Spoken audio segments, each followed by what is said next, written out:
бусад шингэн төлөвт шилждэггүй шалтгаан. Молекулуудын хоорондын Дараах зүйлсийг бэлтгэн туршилтаа хийж массыг яагаад хэмжих ёстой шалтгааныг илрүүлээрэй.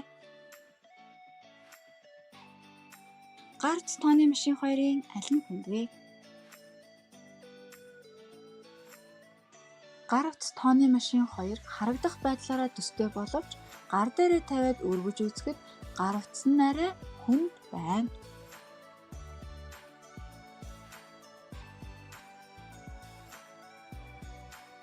Бид биеийн хүнд хөнгөний талаар юу мэддэг вэ? Бид тооны машин гар утас хоёрын аль нь хүнд, аль нь хөнгөн болохыг гараараа баримжаалсан. Ойролцоогоор масс нь хэдэн грамм болохыг таамаглан бүснэгтэд тэмдэглэе. Гар утасны масс 150 г, тооны машины масс 110 г гэж таамаглалаа. Гараар баримжаалсан таамаглалаа багаж ашиглан шалгах хэмжилт хийхдээ дараах зүйлсийг анхаарах. Зүү тэг хуваарийг зааж байгаа эсгийг шалгах. Жинлүүрийг дэгш гадаргуу дээр байрлуулах. Зүүний савлалт зогссны дараа заалтыг харах. Хит хүнд юм тавихгүй байх. Ачааг жинлүүрийн тавг дээр зөөлөн тавих. Багжийн заалтыг их зурдаас нь зөв харах. Зүүний заалт хамгийн ойр байгаа хэмжилтийн хуваарийг авах.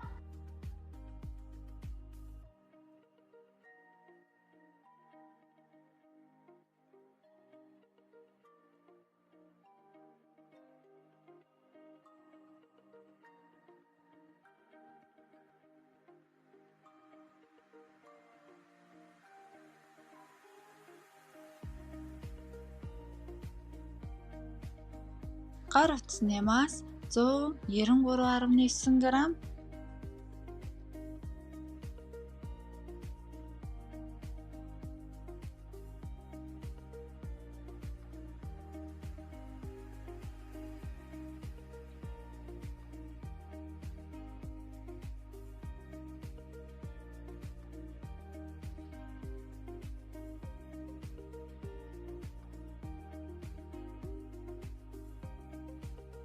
Тооны машины масс 122.2 г байна.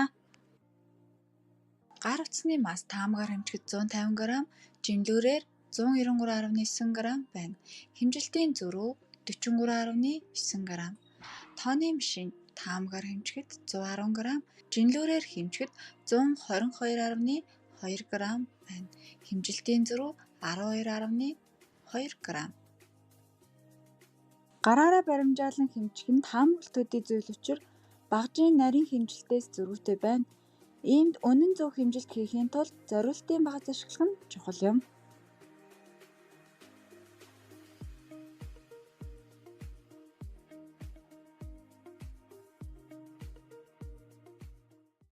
маск гэж юу вэ?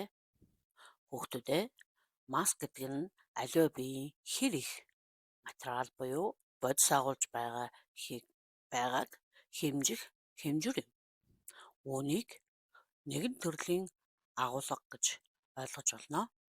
Хэмжээний хувьд масс нь биеийн инерц чанарыг хэмждэг. Инерц гэдэг нь биед хөдөлгөөнийхөө байдлыг эсвэл хөдөлгөөнгүй байх нэг чиглэлд тогтмол хурдтай хөдлөх эцэргээс өөрчлөлтөнд ороход татгалзах шинж чанар юм а. Жишээлбэл жижигхэн тоглоом машин болон том автомашиныг төсөөлөөд үзтээ аль нь хөдөлгөх эсвэл зогсооход том машин нь илүү хүнд байдаг. Яагаад гэвэл ачааны машин илүү их масстай учраас хөдөлгөөний байдлыг өөрчлөхөд илүү их хүч шаарддаг. Бид биеийн хүнд хөнгөний талаар юу мэддэг вэ? Массыг м үсгээр тэмдэглэдэг. Үндэс нь нэгжин килограмм. Монгол уламжлалт нэгжин жин-лан цэн. Массыг жинлүүр гэдэг багажаар хэмждэг.